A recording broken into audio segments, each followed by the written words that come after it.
இதுல என்னுடைய நிறைவு கேள்வி அதுதான் சார். நீங்க தொடர்ந்து சீமானை பற்றின சீமானுடைய அரசியல் குறித்து பதிவு செஞ்சுட்டே வரீங்க. ஆனா களத்துல சீமானை பத்தி யாருமே பேசுறது கிடையாது, சீமான ஒரு பொருட்டை எடுக்கிறது கிடையாது, சீமான கூட்டணி கலைக்கிறது கிடையாது. கருத்து கணிப்புல கூட சீமான் சீன்லயே இல்லைங்கிற மாதிரி தானே கொண்டு போறாங்க. இல்ல அப்படித்தானே எல்லா எலெக்ஷன்லயும் பண்ணாங்க. கருத்து கணிப்புல கமலாசனை வச்சாங்க, கருத்து கணிப்புல தினகரனை வச்சாங்க, சீமானை பற்றி சொல்லலையே. ஆனா சீமான் தானே நியர்லி 7 விழுக்காடு வாக்கெடுத்தாரு.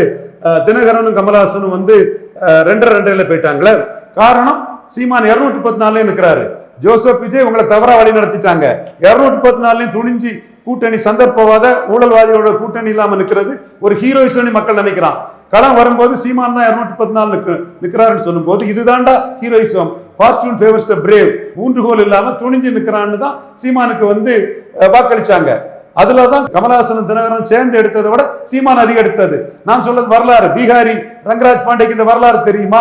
ஏன் முழு பூசணிக்காய் மறைக்கிற? இந்த வரலாறையும் பேசிக்கிட்டு உன் கருத்தை சொல்லு. வரலாறையும் பேசிட்டு சொல்லு தம்பி.